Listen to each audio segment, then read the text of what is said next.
আমি বিমলাত্মানন্দজি রচিত শ্রীরামকৃষ্ণ সংঘের হোমকুণ্ড বরানগর মঠ এই পুস্তক থেকে পাঠ করছি। শ্রীরামকৃষ্ণের ত্যাগী শিষ্যদের সন্ন্যাস গ্রহণ। বাবুরাম মহারাজের মাতৃদেবী শ্রীমতী মাতঙ্গিনী দেবীর একান্ত আগ্রহ ছিল শ্রীরামকৃষ্ণকে আঁটপুরে নিজ বাড়িতে নিয়ে যাবেন ও সেবা করবেন। শ্রীরামকৃষ্ণের জীবিতকালে তা সম্ভব না হওয়ায় মায়ের ইচ্ছা পূরণের জন্য নরেন্দ্রকে আঁটপুরে নিয়ে যাবেন বলে ঠিক করলেন বাবুরাম মহারাজ। নরেন্দ্র রাজি হলে অন্য গুরুভাইরা যেতে চাইলেন। দল বেঁধে নরেন্দ্র, বাবুরাম, শরৎ, শশী, তারক, কালী, নিরঞ্জন, গঙ্গাধর ও সারদা হাওড়া স্টেশন থেকে তারকেশ্বরগামী মার্টিন রেলে চেপে রওনা হলেন। গাড়িতে তানপুরা ও তবলা সহযোগে গান ধরলেন নরেন্দ্র, শিবশঙ্কর, বোমভোলা ইত্যাদি। সময়টা ছিল 1886 খ্রিস্টাব্দের ডিসেম্বরের শেষার্ধ। সন্ধ্যের সময় আঁটপুরে তাঁরা পৌঁছালে মাতঙ্গিনী দেবী আনন্দে আটখানা হয়ে গেলেন। ত্রুটি রাখলেন না তাদের আদর আপ্যায়নের।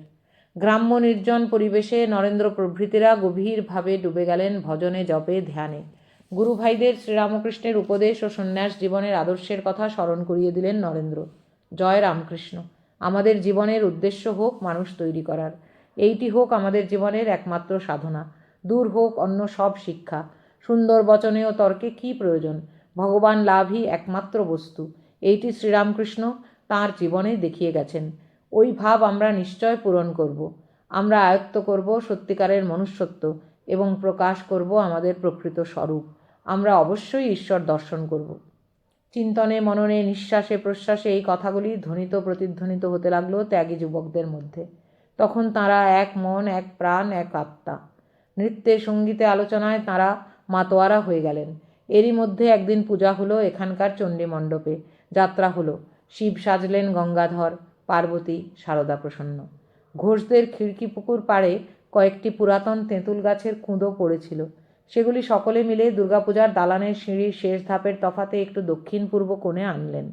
উন্মুক্ত নীল আকাশের নিচে সেই দিন সন্ধ্যায় বিরাট ধুনি জ্বাললেন নরেন্দ্র প্রমুখরা। দীর্ঘ সময় ধরে ধ্যানে মগ্ন হলেন তাঁরা। নীরবতা ভঙ্গ করলেন নরেন্দ্রনাথ। বলতে আরম্ভ করলেন ভগবান যিশুর অমর জীবনচরিত। অনুপ্রাণিত হয়ে বলে চললেন ঈশামসীর অপূর্ব ত্যাগ ও বৈরাগ্যের জীবন। তুলনামূলকভাবে আলোচনা করলেন শ্রীরামকৃষ্ণ ও যিশুর জীবনগাথা। অবিরাম প্রসঙ্গ করতে লাগলেন খ্রিস্ট ধর্মের ইতিহাস, যিশু শিষ্যদের তপস্যাপুত জীবন কাহিনী ও জগৎব্যাপী খ্রিস্টধর্ম প্রচারে তাঁদের আত্মত্যাগের কথা।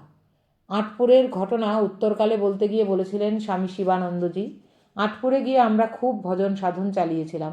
ধুনি জেলে সারা রাত ধুনির পাশে বসে জপ ধ্যানে কাটিয়ে দিতাম। স্বামীজি আমাদের নিয়ে ত্যাগ বৈরাগ্যের প্রসঙ্গাদি খুব করতেন। কখনো উপনিষদ, কখনো গীতা, ভাগবত এসব পড়াতেন ও আলোচনাদি করতেন। এভাবে কিছুদিন কাটল। এক রাত্রে আমরা সকলেই ধুনির পাশে বসে ধ্যান করছি।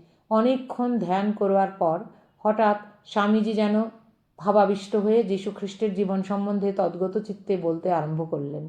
যিশুর কঠোর সাধনা, জ্বলন্ত ত্যাগ বৈরাগ্য, তাঁর উপদেশ, সর্বোপরি ভগবানের সঙ্গে তাঁর একাত্মানুভূতি ইত্যাদি ঘটনা এমন তেজের সঙ্গে পরিষ্কারভাবে বর্ণনা করতে লাগলেন যে আমরা সকলে স্তম্ভিত হয়ে গেলাম। তখন মনে হচ্ছিল যেন স্বয়ং যিশুই স্বামীজির মুখ দিয়ে তাঁর অলৌকিক জীবন কাহিনী আমাদের শোনাচ্ছেন। এইসব শুনতে শুনতে আমাদের প্রাণে এক অনির্বচনীয় স্রোত বয়ে যাচ্ছিল, আর কেবলই মনে হচ্ছিল যে যেমন করেই হোক আগে ভগবান লাভ করতে হবে, তাঁর সঙ্গে এক হয়ে যেতে হবে, আর সবই বাজে।